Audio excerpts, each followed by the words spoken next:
Hey, what's up everyone, Rage Golden Eagle here, having way too much fun as always. And this time around, I'm going to be doing something I haven't done in ages, a response video. I'm going to be responding to a video done by Top Hats and Champagne a few weeks back called The Culture War in Gaming. Can we stop it? Are we doomed? It's linked in the description, so watch that first if you like, but I'll try to summarize his two major arguments as best I can before responding. And before I start, I want to make clear that I don't actually disagree with most of what he said. In fact, those of you who have been with me for a while may realize that these arguments seem awfully familiar, partially because I've been saying pretty much the same things myself for a while now. But the thing is, I already know the end result from personal experience, so I'm not so much going to be debunking what he said, more like adding to it and pointing out how it will ultimately end up. It'll actually end up very well for our side. Just not in the way that you guys might think, as long as we still have at least some semblance of a free market and or the tools to circumvent any censorship or bans that might crop up.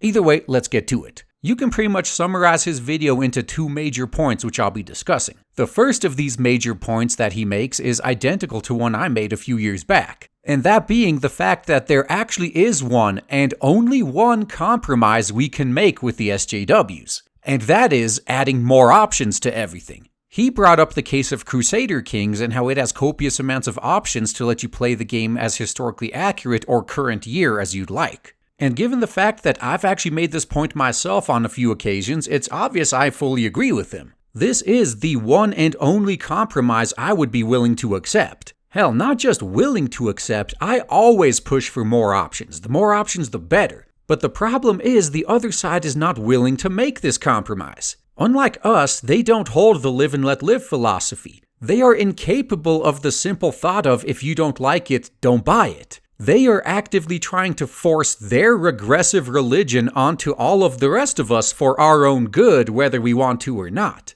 I've pointed out how some companies have done this right in the past, like Degica with the card game Eternal Destiny, where they first censored the game and then after complaints went on to include a toggle to turn the censorship off. Then there's obviously the case with Crusader Kings that Top Hats and Champagne covered, and hell, to make it more relatable to my own audience, look at all the options available in Artificial Academy 2. Not only can you create every single character you populate the game world with yourself, but you can override and or modify all sorts of behaviors with pages of options. And even if you don't use 99% of the options available to you and only download other people's creations, the fact that the options are there doesn't hurt you whatsoever, while at the same time adding value to somebody else. If you think about it, it's the ultimate win-win scenario. With enough options, everyone can create the exact experience that's best for them. But unfortunately, those instances are the exception to the rule. It's much more common that something gets censored and we're just told to #deal with it. The much more common response we get when we complain about censorship and ask for the option to remove it is to either be completely ignored, or like what happened with that one Korean 2D MOBA game that I can't even remember anymore, where their response to us asking for an option to turn the censorship off was literally, that would defeat the purpose of the censorship. And in case you're wondering, no, I actually haven't heard anything from them at all since then. I bet their game's already shut down since it seemed like the majority of their audience didn't like that response. I believe we have a saying for that. I wonder what it is. Well, I'm sure we'll bring it up shortly. But either way, this right here is the reason why we can't compromise with the SJWs. We want what we want, and at the same time, we also actually want them to have whatever they want available to them. So we are willing to compromise on a solution that gives both sides the options they want. But they, on the other hand, don't even want anything for themselves most of the time. They just don't want us to have what we want because they don't like it and therefore it shouldn't be allowed to exist. And it's because of this discrepancy that there can be no compromise with them. Look at it this way, if somebody wants to beat you to death, and you obviously don't want to be beaten to death, do you compromise with them and let them beat you only half to death every other week? I don't think so. You need to render them incapable of ever messing with you again. That's the only option you are left with. As long as the other side here keeps trying to destroy other people's entertainment and can't mind their own business, we will have no choice but to continue trying to destroy them. In the end, all we want is to be left alone, and they refuse to leave us alone, so they need to go. And just so no one forgets, this doesn't only apply to the textbook left-wing SJWs, but to the right-wing SJWs as well. And oh man, do they get triggered when I refer to them as right-wing SJWs, so that's why I'm gonna keep doing it. And these are the types I'm talking about. The types that shriek pedophilia at every anime out there, probably while banging real-life kids themselves, given that these types have the same track record of being caught projecting as male feminists do, as well as the types that tried to strong-arm Steam into banning all adult content. We must not forget that they are our enemies as well and are constantly working against us. They are all horrible moral authoritarian busybodies, and we cannot compromise with any of them.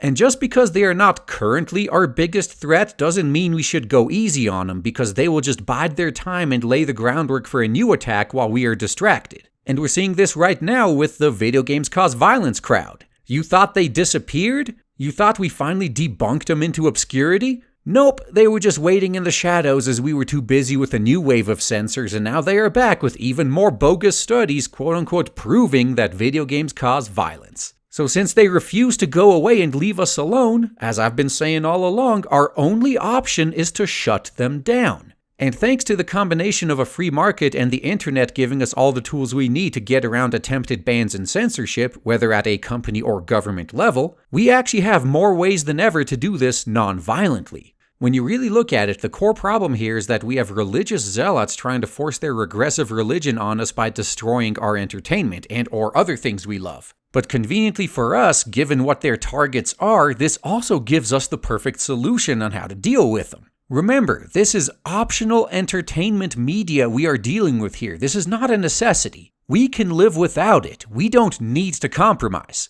Hell, if they succeed in destroying it, we're not going to need to compromise anyway. Would you continue consuming entertainment that's not entertaining anymore? I don't think so. We're already going to walk away. If a given piece of entertainment isn't to our liking, we will vote with our wallet and give that money to someone who does give us what we want. It's as simple as that. Creators of entertainment have only one choice if they want to survive. Give the customers what they want or go out of business. Again, they're not peddling a necessity here. If you only had one source of food and your only options were eat it or starve, whoever the provider of that food is could force you to do just about anything. But again, entertainment is not only completely optional, but we have many more options for it today thanks to the internet than at literally any other time in the past. Even if your entire country goes down the shitter and flat out bans anything good, just install a VPN and get it from somewhere else. China has been trying for how long now to censor their internet, and still their citizens find ways to get around it? If even China can't manage to pull it off, then what hope do the incompetents in the EU and the UK government have of doing the same, let alone in the US?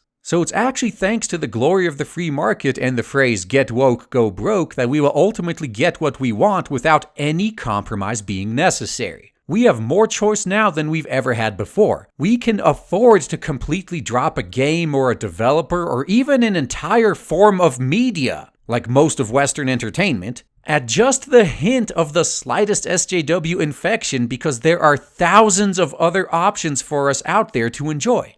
Just limiting it to the scope of gaming. For every good game I play, there are literally hundreds that I miss out on due to lack of time. Especially when I'm dealing with long games like Valkyria Chronicles 4. Definitely super fun and a great value given how long it is, so check that one out. And it's also uncensored, so you'll be sending a clear message if you support it. But anyway, I say just let nature run its course and sit back and watch the markets take care of their aggressive problem for us. We just need to outlast them. We don't need to compromise or put up with them. They're going to filter themselves out soon enough because they don't even buy all this shit that's being tailored to their liking. Which is why companies that get woke go broke. As I mentioned earlier, all they want is to destroy what we love. They don't have any interest in it themselves. And companies that can't see this fact deserve to be naturally selected out of the market. So there is a light at the end of this tunnel, and unlike what's usually the case in these scenarios, it doesn't appear to just be an oncoming train.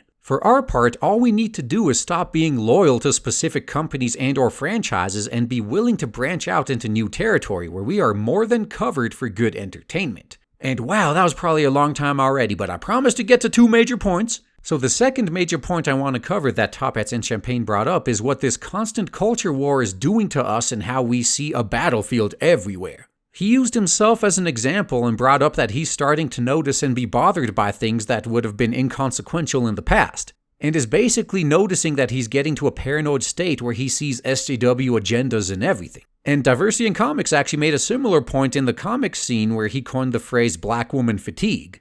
Now, he grew up in an era where Storm was leading the X-Men and loved the character, but now whenever a black woman shows up in a comic, he just rolls his eyes because it's probably going to be another soulful saint with no flaws who's only there because of #diversity. And both of these guys have a point. If you think about it, when you spend years fighting an enemy known for infiltration and subversion, you run the risk of seeing them in their handiwork everywhere, even once you leave the battlefield. Admittedly, this is like a much wimpier version of what soldiers returning from deployment to Iraq and Afghanistan go through. Every single guy I know who's been deployed there, including my dad, at least the ones who spent a lot of time driving, have said it took them months to stop checking the roads for potential landmines while driving back home in the US. And I've actually been seeing the same thing from our side much more frequently lately to my displeasure.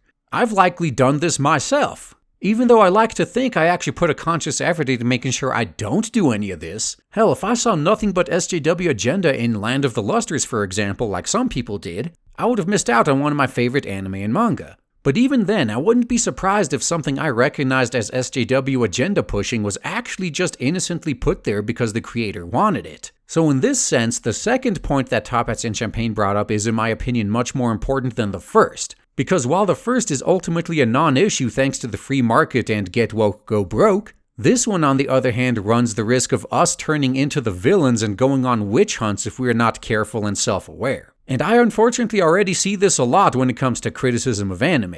I constantly hear lines like, "Oh, this anime has nothing but women in it, damn feminist agenda infecting Japan. They seem to really want to erase men, don't they?" Or, "All these shows about warrior women are only trying to appeal to soy boys who want to be saved by and taken care of by a woman." Or, "Where have all the manly men gone in anime? Clearly it's become way too feminized." And on the topic of Land of the Lustrous again, the mere fact that the main characters are all genderless humanoid creatures made out of rocks was enough to trigger some people. Although I gotta wonder how many of these same people would be as triggered by a show where their characters were robots. But hey, whatever, to each their own. You can tell it's not an SJW show because the concept of gender never even comes up. Which makes sense because in the world these characters inhabit, it doesn't exist for them in the first place. You know if SJWs had written that storyline, the characters would be doing nothing but standing around watching some biological creatures mate, and offer commentary about how vastly superior they are for rising above gender. So either way, if you guys ever see me falling into this abyss and I start seeing SJWs around every corner, please set me straight. Though I gotta say, I think I'm still quite a ways off from being that hopeless because I still do enjoy me some all-female anime, and I can't understand what all the whining's about. Look at it logically here. I love action, I love boobies, I love hot chicks. Why the hell would I complain if I get all of the things I love given to me in one single package? And we're onto something now. Because as long as I'm actually getting what I want, then even if there was some sort of agenda behind it, I wouldn't really care all that much. And that's the key difference between Western entertainment and Japanese entertainment. The West does something to push an agenda and it's extremely obvious and ends up not appealing to anybody. Japan does the exact same thing for the purposes of entertainment and succeeds spectacularly. The West can and should learn from this. They can even push their agenda there too if they want, as long as they wrap it in an appealing and entertaining package. But they can't do that, can they? Because even being entertaining is problematic. But goddamn, I've lost track of the number of times I've been told I hate women because I made fun of all the countless woke all-female reboots that are all the rage in current year. Yeah, I hate women so much I watch copious amounts of anime with nothing but women in them. I really do hate me some women.